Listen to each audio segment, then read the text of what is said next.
Sir साहब साथ में बताइएगा, एक तो कोहिस्तान में वाकया हुआ, चीनी शहरी मारे गए, सिक्योरिटी फेलियर था, वुज़रा के मुतज़ाद बयानात सामने आए, फॉरेन ऑफिस के मुतज़ाद बयानात सामने आए, चीन ने एक अलग मौक़िफ़ लिया, फिर एक अहम सीपेक की मीटिंग मुलतवी हो गई। ये क्या मिसमैनेजमेंट हुई है? क्या हुकूमत की तरफ से ये बार बार क्यों मौक़िफ़ बदला गया इस हवाले से? देखिए, ये एक बदकिस्मती तो है कि पाकिस्तान के अंदर भी हुकूमती सतह पे कोई एक तो अहलियत का भी फ़ुक़दान है और फिर कोऑर्डिनेशन का भी फ़ुक़दान है। आप देखें हमारे वज़रा किस किस तरह के बयानात देते हैं सेंसिटिव इश्यूज़ पे। फ़ॉरेन पॉलिसी के इश्यूज़ पे अमूमन सिर्फ फ़ॉरेन ऑफिस ही बयान देता था। यहाँ पे एक वज़ीर कुछ कहता है, दूसरा वज़ीर कुछ कहता है। एक वज़ीर कहते हैं तालिबान ज़हीन हो गए हैं, दूसरा कहता है कि जी वो तब्दील हो गए हैं, तीसरा कुछ और कह देता है। तो जितने मुंह उतनी बातें वाला, इसलिए हमारी खारजा पॉलिसी भी बिल्कुल एक मजाक बन गया है। अब आप देख लीजिए कि ये जो चीनी शहरियों पे जो दासू डैम पे काम कर रहे थे, उनके वाक़े की मिसाल ले लीजिए। अब पहले तो ये कि बाबर अवान साहब का क्या ताल्लुक़ बनता है उससे, तो सुबह सुबह उन्होंने पार्लियामेंट में कुछ और बयान दे दिया, दूसरे वज़ीरों ने कुछ और बयान दे दिया, लेकिन वो बिल्कुल ऑब्वियस था कि वो एक दहशतगर्दी की कार्रवाई है। लेकिन यहाँ पे फिर ये नैरेटिव आम कर दिया गया, वहाँ से इंफॉर्मेशन को कंफर्म किए बग़ैर उसको मीडिया पे शेयर किया गया और ये तासुर दिया गया कि जैसे वो दहशतगर्दी का वाक़या नहीं था। अब खैर उसके लिए कुछ जवाब भी बनता था, क्योंकि जो मेरी मालूमात है वो ये है कि जो सुइसाइडर था वो करोला, उसकी जो गाड़ी थी, उसने उसको उस बस से टकरा दिया। उस दौरान वो अभी पटने से कबल ही वो बस उलट गई। तो जो लोग मरे हैं वो बारूद के पटने से वो नहीं मरे हैं, बल्कि वो बज़ाहिर एक्सीडेंट से लगते हैं।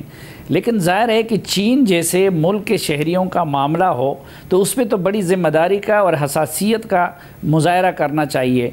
लेकिन हमारे लोगों ने जो क्रेडिट लेने के चक्कर में उसको भी कंफ्यूज कर दिया। एक वज़ीर ने एक बयान देकर और दूसरे ने दूसरा देकर और तीसरे ने तीसरा देकर। लेकिन मेरे ख़्याल में अब चीनी जो यहाँ पे सफारत खाना है उनको भी फैक्चुअल पोजीशन से आगाह कर दिया गया है और आज उन्होंने ख़ुद भी साइट को विज़िट किया है।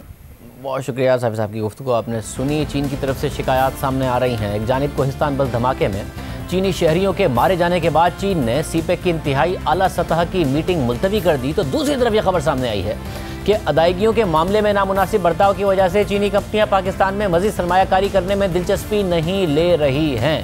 पहले बात करते हैं सीपेक की ज्वाइंट कोऑर्डिनेशन कमेटी की तकरीबन 2 साल बाद होने वाली मीटिंग के बारे में, जिसे कल अचानक मुलतवी कर दिया गया। डॉन अखबार की खबर के मुताबिक बीजिंग ने कोहिस्तान बस धमाके पर फौरी रद्दमल देते हुए जुमे को यानी आज होने वाली सीपेक की ज्वाइंट कोऑर्डिनेशन कमेटी की मीटिंग मुलतवी कर दी है, जिसे वीडियो लिंक के जरिए मुनक्किद किया जाना था। सीपेक अथॉरिटी के chairman lieutenant general retired Asim Salim Bajwa ने भी कल इस हवाले से एक ट्वीट किया था, जिसके मुताबिक सीपेक के बारे में 16 जुलाई को होने वाली जेसीसी की मीटिंग ईद के बाद की किसी तारीख तक मुलतवी कर दी गई है। नई तारीख फाइनल होते ही उसका ऐलान किया जाएगा। ताहम तैयारियां जारी रहेंगी।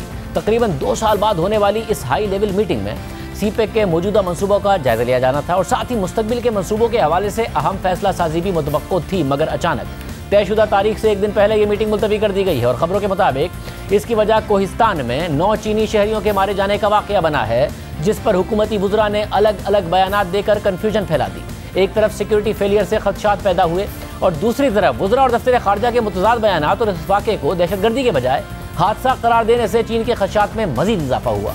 इस वाक़े के पहले ही दिन चीन की जानिब से पाकिस्तानी मौक़िफ़ के बरक्स इसे बम धमाका करार दिया गया था और न सिर्फ पाकिस्तानी हुकूमत से फौरी तहकीकात का मुतालबा किया गया था, बल्कि आज खुद चीन की एक आला सतही तहकीकाती टीम वाक़े के हक़ाइक़ जानने और उसके बाद पैदा होने वाले हालात का जायज़ा लेने के लिए इस्लामाबाद पहुँच गई है। जियो न्यूज़ राय के मुताबिक चीनी टीम दासू का दौरा करेगी, जहां से पाकिस्तानी सिक्योरिटी हुक्काम चीनी टीम को ब्रीफिंग भी देंगे। इससे पहले गुज़िश्ता रोज़ पाकिस्तान में चीनी सफ़ीर ने भी जाय वक़ुआ का दौरा किया था और मकामी सिक्योरिटी एहलकारों ने उन्हें ब्रीफिंग भी दी थी। पाकिस्तान पहले चीनी मौक़िफ़ के बरखिलाफ़ ये कहता रहा कि कोहिस्तान में चीनी शहरियों की बस में होने वाला धमाका दहशतगर्दी नहीं है, बल्कि बस में तकनीकी खराबी के बाइस होने वाला हादसा है।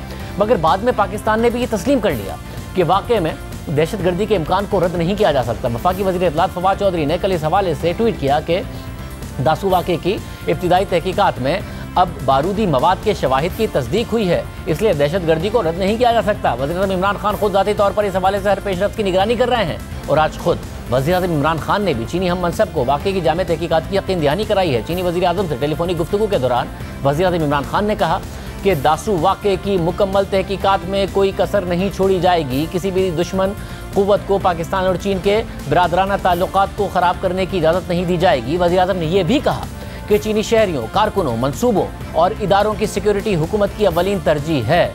मगर दूसरी जानिब सीपेक मनसूबों के हवाले से एक और ख़बर सामने आई है कि चीनी कंपनियां पाकिस्तान में मज़ीद सरमायाकारी में दिलचस्पी नहीं ले रही हैं।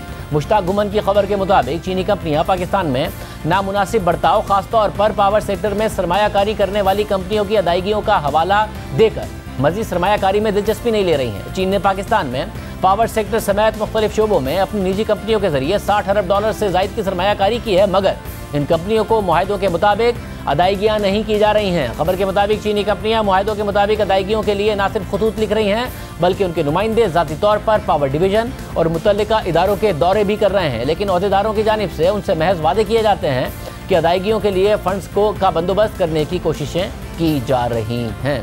बड़े हसास मामलात हैं जिन्हें हुकूमत को फौरी तौर पर सही करने की और रिजॉल्व करने की ज़रूरत